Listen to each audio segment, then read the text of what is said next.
Hey guys, this is the lecture video for lesson 5.1. Chapter 5 in general deals with this idea of cash.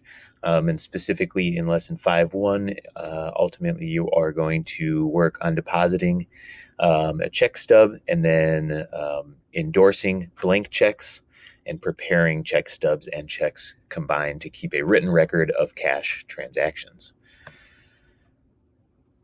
So businesses, first of all, really don't use cash in the physical form like dollar bills often at all. Every now and then they will use small cash payments in the form of petty cash, which you'll see in lesson 5.4, to buy very small supplies like postage stamps, small supplies, whatever. But usually businesses are either using checks, they're using electronic funds transfers or EFTs, or they're using debit or credit cards to make purchases. They're all using the business's money tied to the business's checking account. So they're all referred to as cash. So in accounting, any money that's used really to make purchases is referred to as cash. Um, so a business would have a checking account, and you guys have set this up before, and you've worked with cash transactions so far in previous chapters. We just haven't really linked it specifically to an actual checking account.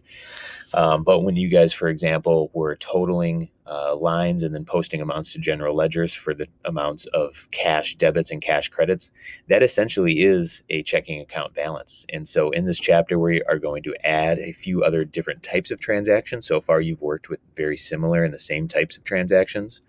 But we are going to add like what would happen if you make a debit card purchase, if you make a deposit with a check slip, or if you write a check, or if you make an electronic funds transfer. Depositing cash, usually businesses use a deposit slip. And while checks and deposit slips and all that stuff are not used as much in our personal lives anymore, think about your banking apps. I don't know if you've ever tried to deposit a check with a banking app, but you can usually take a picture of a check and send it in, hence no need for a deposit slip. But even in the most part, for the most part, a lot of us get paid through automatic deposit just straight into our check. So we really don't even get that. But these forms are still used in accounting, because in accounting, one of the biggest problems, if we go back up to using cash, is that there's a chance of recording errors, mainly because it's the highest used form of transaction in a business. Businesses make cash transactions all the time. And so there are chances for errors to be made. And so using things like deposit slips, checks, check stubs help provide a written record. They provide that source document that accountants would then use to actually make those journal entries, or they're used to help cross-reference and make sure that things are recorded accurately. So we always want some sort of a recorded, written history of different types of transactions. So this would be a deposit slip. You would fill it out if you got, if like Delgado Web Services performed, services for some sort of business, or if Michael Delgado was depositing a check actually into, as in form of an investment into the business, would use a deposit slip. Going on, deposit actually recorded on a check stub, which again, the deposit slip gets turned into the bank, but the check stub is what leaves behind as the source document for accountants to record this.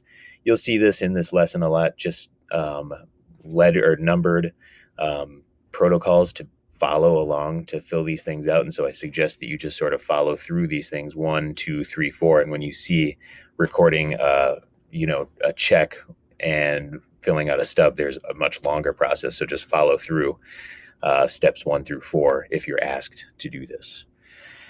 Endorsements are basically signatures by the business owner or the person making the deposit. So even in your personal lives, if you were to deposit a check, you would need to sign the back of the check, or you would endorse it. And so there are different types of endorsements, and you'll be asked to do this in the Working Together on Cengage MindTap, which I'll go over at the end of this lesson. But make sure that you follow along. These next slides here, slides 7, 8, 9, are going to be used when you do the end of lesson reviews. So if it asks you to fill out a blank endorsement, just make sure that there are signatures on all lines here by the person depositing the check. You can have a special endorsement indicating a new owner of a check. So if Michael Delgado wants to sign over the amount of the check to somebody else, they can write pay to the order of Helen Goldsmith. Helen Goldsmith would then be able to take this to the bank and get it cashed, signed at the bottom, of course, by Michael Delgado, the business owner himself. A restrictive endorsement. A lot of times, like if you do get a check, even in your personal life, and you have to take a photo of it and submit it through like a banking app, on the back, it tells you a lot of times that you need to write this on the back so that this check can't be recashed or sent over somewhere else after it's already been deposited into your own personal account. And the same thing goes for businesses too. You would write on the back, and always in pen, so that it can't be erased or changed in any way, for deposit only to the account of Delgado Web Services, signed by Michael Delgado at the bottom. And so it's just a way to protect money, to protect checks, so that things and funds don't get stolen. The next thing we will go back through in the end of lesson reviews is completing a check stub and a check. And like I said, there is a long process with this. And so when you're asked to do this twice on Cengage MindTap, refer back to these slides, split your screen so that you have this one screen open or in the textbook, and then follow along with the end of lesson review, and it'll show you exactly how to do it. So there are 12 total steps, and if you just follow through one by one, it does show you how to fill out a check, to write to somebody else for supplies, like if Michael Delgado or Delgado Web Services bought some supplies from this Eastside Supplies, they would write them a check, but then they would also fill out a check stub as well, so that they would have that written record that they would then be able to use to make sure that their accounting records are accurate. So we'll refer back to this when we get to the end of lesson reviews. How about when you make a mistake writing a check? So a check is just a written authorization to your bank to allow the bank to release funds to whoever is the recipient of the check. So in this case, Delgado Web Services is authorizing his bank, Billings National Bank, where the business checking account is held, to release funds to Eastside Supplies in the amount of $165 to pay for supplies. But what happens if there's a mistake? In accounting, as with other things, you never really just delete things. You never can just really, and especially with banks, if you make a mistake on a check, the bank isn't going to say, go ahead and just fix this and then return it in. They're going to say, we need a whole new check. And then on the old check, you need to write void. I'll try to show you this without the pen, but you would write void in big letters across the check, and then you would cross it out to make sure, in pen, of course, so that it can't be erased. You would make sure that nobody else would be able to use that check. And then in your own accounting system, you would record that journal entry, all right? The date, you would write void, that there was a transaction that was void, because the checks have numbers on them. So this would be check number 1, but they go up into the thousands as well. And you want to make sure that mistakes are accounted for so that you can go back and see and not ask yourself later, well, whatever happened to check number 24? You'd say, oh, that's right, we're missing that check because it was never deposited. It was never entered into the banking system because it was a voided check. We didn't use it at all. So then there's no questions. Otherwise, upon auditing or end of month reviews, you would say, where did check number 24 go? And waste time trying to find a check that doesn't actually exist in your system. I think the only last thing just to note with checks, and they mention it in the text, but these numbers at the bottom would be used like in an electronic funds transfer. So the big ones are these first 9 digits are called the routing number. So maybe in your personal lives, if you've ever had to pay for something, like, I don't know, you see a lot of times like in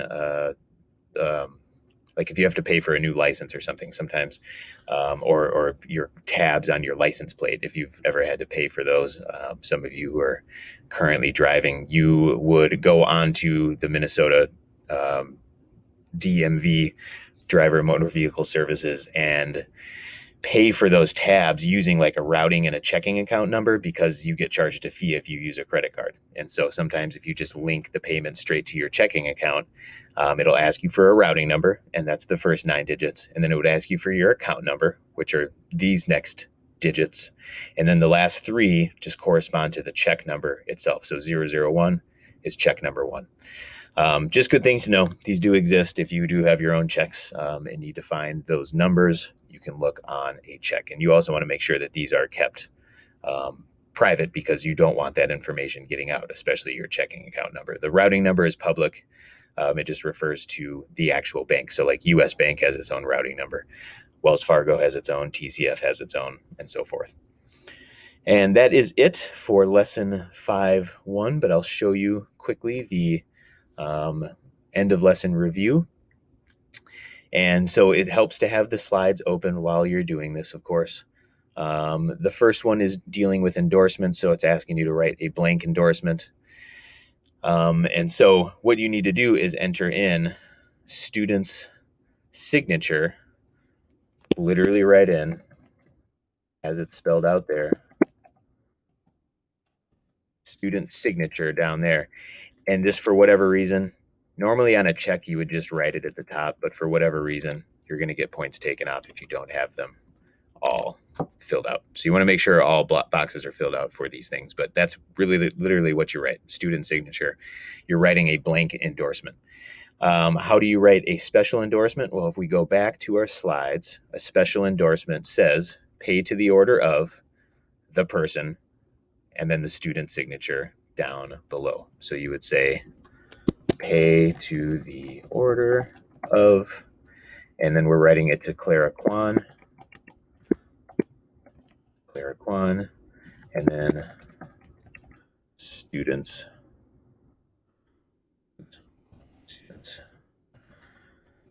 signature there. All right, and then that's good. We can leave this bottom line back because it always ends after your own student signature. I guess with this one, you can just write it at the top. I was mistaken there. So you can just write student signature once. Then this one is good. And then how do we write a restrictive endorsement? If we go back to our slides again, restrictive endorsements for deposit only to the account of, and then the account is Grantsburg Accounting, and then you have to sign it at the bottom. So for deposit only to the account of Grantsburg Accounting, students signature. And that's it.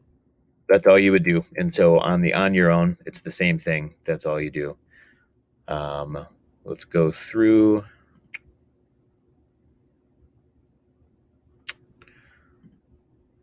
Okay. All right. The next 2, you're going to record 2 checks and the stubs. And so all the information that you need is right up here. And we'll go over this in class if need be, but I'm not going to go through it with this video. But all the information you need is right there to fill out all these boxes. This is where I say go back to the slides and use slides 10 and 11 and just go line by line and fill out what it says here on Cengage MindTap using that stuff. So the first thing really, and this stuff is not necessarily in order like it is on the slides here. The balance brought forward, just to kind of bring that part up, that's the only one that's kind of confusing. The balance that's brought forward, so record the balance brought forward on check stub number 317. Check 317 is 1852.39, 1852.39. That's the balance brought forward. That's kind of my only hint. I think the rest of it should be fairly straightforward for you to pull information out of this, matching it with the slides. And like I said, we'll go over this more in class as well.